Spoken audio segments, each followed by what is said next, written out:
हिंदू युवान कैलाश कोहलीनी क्रूर हत्या बाद सिंधમાં जन आक्रोश लघुमती समुदायों द्वारा न्यायनी मांग સાથે ઉગ્ર વિરોધ પ્રદર્શન। પાકિસ્તાનના સિંધ પ્રાંતમાં એક હિન્દુ લઘુમતી યુવાન કૈલાશ કોહલીની નિર્મમ હત્યાના સમાચાર વહેતા થતા જ સમગ્ર વિસ્તારમાં તણાવ વ્યાપી ગયો છે।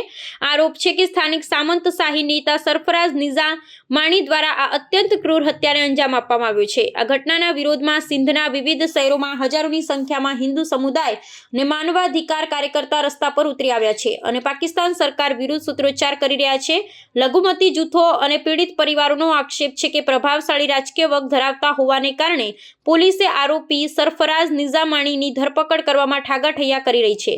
પ્રદર્શનકારીઓએ મુખ્ય માર્ગો જામ કરી દીધા છે અને માંગ કરી છે કે આરોપી સામે સામાન્ય હત્યાની કલમોને બદલે આતંકવાદ વિરોધી કાયદા હેઠળ ગુનો નોંધવામાં આવે। લઘુમતી સંગઠનોનું કહેવું છે કે સિંધમાં હિન્દુઓ પર થતા અત્યાચારો ને હત્યાઓનો સિલસિલો અટકવાનું નામ નથી લઈ રહ્યો, જે ચિંતાનો વિષય છે।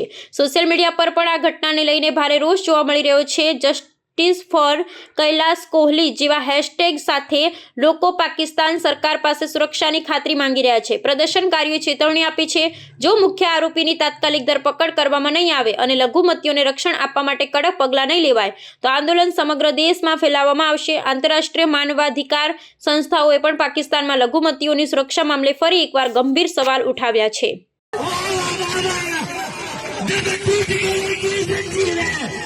जब टूट गिरेगी जंजीरें तो जिंदानों की खैर नहीं।